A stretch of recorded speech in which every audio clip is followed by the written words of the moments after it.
Assalamualaikum warahmatullahi wabarakatuh. Sahabat Istabi, jika kemarin kita dikejutkan dengan penetapan tersangka mantan Menteri Agama Yakut Khalil Qomas, hari ini guncangannya terasa jauh lebih dahsyat. Guncangan ini tidak hanya berhenti di kantor Kementerian Agama di Lapangan Banteng, tapi merambat sampai ke Jalan Keramat Raya, markas besar organisasi Islam terbesar di Indonesia, Nahdlatul Ulama atau PBNU. Kabar ini sungguh menyesakkan dada, bukan karena kita membenci NU, justru karena kita mencintainya. Kita mencintai para kiai, kita menghormati para ulama. Tapi, hukum adalah pedang yang tidak boleh pandang bulu. Mengutip laporan eksklusif dari Medan FIFA dan Gosumbar, Komisi Pemberantasan Korupsi (KPK) tidak lagi sekadar menduga. Mereka mengklaim telah mengantongi bukti kuat. Bukti apa? Bukti adanya aliran dana korupsi kuota haji yang mengalir deras ke sejumlah oknum pengurus PBNU. Bahkan yang lebih spesifik dan mengejutkan, berita satu menyebut adanya dugaan peran Ketua PBNU sebagai perantara atau broker dalam carut-marut kuota ini. Ini adalah ujian terberat bagi PBNU di abad kedua usianya. Apakah organisasi yang didirikan Hadratus Syekh Hashim Asy'ari ini sedang disusupi benalu yang memakan uang jemaah haji? Dan bagaimana respon Ketua Umum PBNU, KH Yahya Khalil Stakuf atau Gus Yahya? Apakah beliau membela atau justru mempersilahkan KPK menyapu bersih?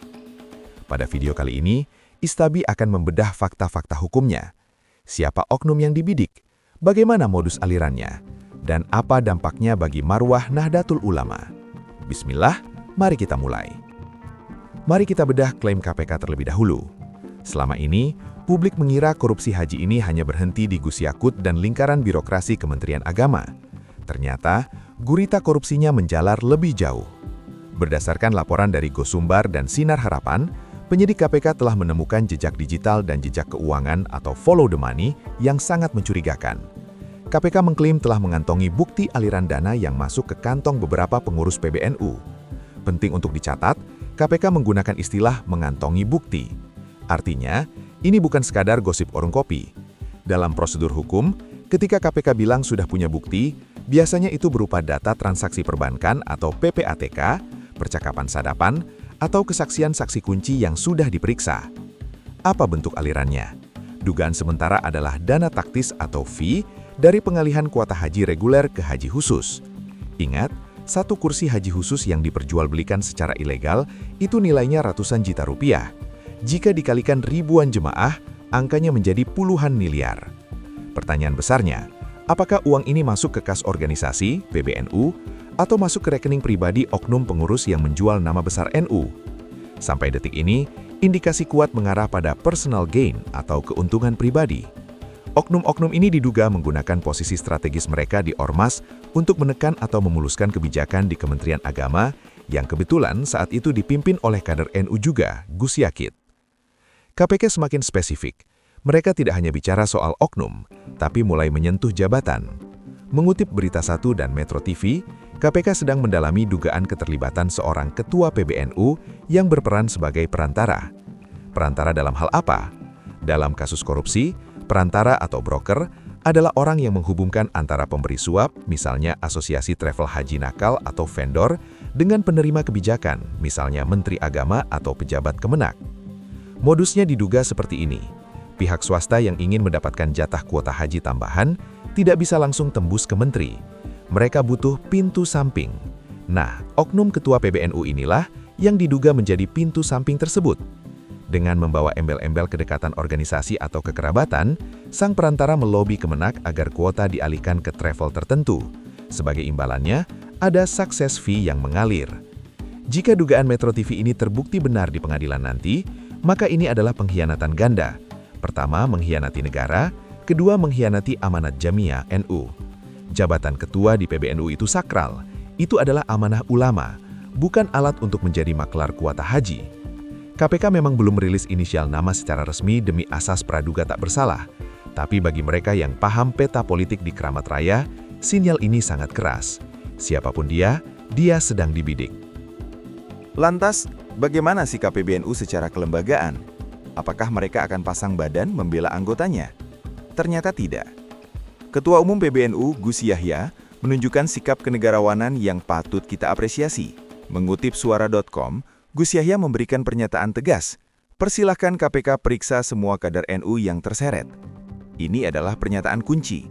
Gus Yahya tidak menyangkal, tidak menghalang-halangi, dan tidak berlindung di balik tameng kriminalisasi ulama. Beliau membuka pintu lebar-lebar bagi penyidik KPK. Analisis Istabi melihat ini sebagai langkah amputasi. Gus Yahya sadar, jika PBNU membela oknum yang korupsi uang haji, maka reputasi PBNU akan hancur lebur di mata umat. Lebih baik memotong tangan yang busuk daripada racunnya menyebar ke seluruh tubuh organisasi. Gus Yahya menegaskan bahwa tindakan korupsi adalah tindakan individu, bukan instruksi organisasi. PBNU sebagai lembaga tidak pernah memerintahkan kadernya untuk mencuri uang rakyat. Sikap kooperatif ini penting. Ini memberi sinyal kepada KPK. Jangan ragu, sikat saja. Kami tidak akan menghalangi. Ini juga peringatan bagi oknum-oknum lain di dalam PBNU, agar tidak main-main. Merujuk pada artikel suara.com tentang 7 fakta ketua PBNU diduga terima duit haram, kita melihat betapa sistematisnya dugaan ini. Salah satu fakta yang menyakitkan adalah uang yang diduga dikorupsi itu adalah hak jamaah reguler. Jamaah yang menabung puluhan tahun, petani di desa, nelayan di pesisir, yang mimpinya dibegal oleh elit berdasi yang mengatasnamakan agama. Sahabat Istabi, ini adalah krisis moral. NU adalah organisasi yang didirikan untuk kemaslahatan umat. Tapi ketika elitnya, meskipun oknum, terlibat dalam skandal bancakan uang ibadah, ini melukai hati jutaan Nahdiyin di akar rumput. Bayangkan perasaan warga NU di desa-desa yang tulus mencium tangan kiainya, yang tulus bersedekah untuk organisasi, tiba-tiba mendengar kabar bahwa di pusat sana, ada pengurus yang memperdagangkan kuota haji mereka. KPK harus menuntaskan ini bukan hanya demi hukum negara, tapi demi menyelamatkan marwah ulama. Pisahkan mana emas, mana loyang, mana pengabdi umat, mana parasit umat. Sahabat Istabi, kasus ini masih akan bergulir panjang. KPK sudah memegang bukti. Gus Yahya sudah memberi restu. Kini bola ada di tangan penyidik. Apakah KPK berani menyeret nama-nama besar di gedung Keramat Raya itu ke pengadilan? Kita dukung langkah Gus Yahya untuk bersih-bersih. Jangan biarkan PBNU disandara oleh oknum maklar. Dan kepada siapapun oknum yang merasa memakan uang haji itu, ingatlah, kalian mungkin bisa lolos dari audit manusia, kalian mungkin bisa menyewa pengacara hebat, tapi kalian tidak akan bisa lari dari pengadilan Allah. Uang yang kalian makan itu adalah air mata jamaah yang rindu Baitullah. Mari kita kawal kasus ini, bukan untuk menjatuhkan NU, tapi untuk menjaga NU agar tetap suci, bersih dan bermartabat. Saya Istabi, kebenaran harus ditegakkan, meskipun langit akan runtuh.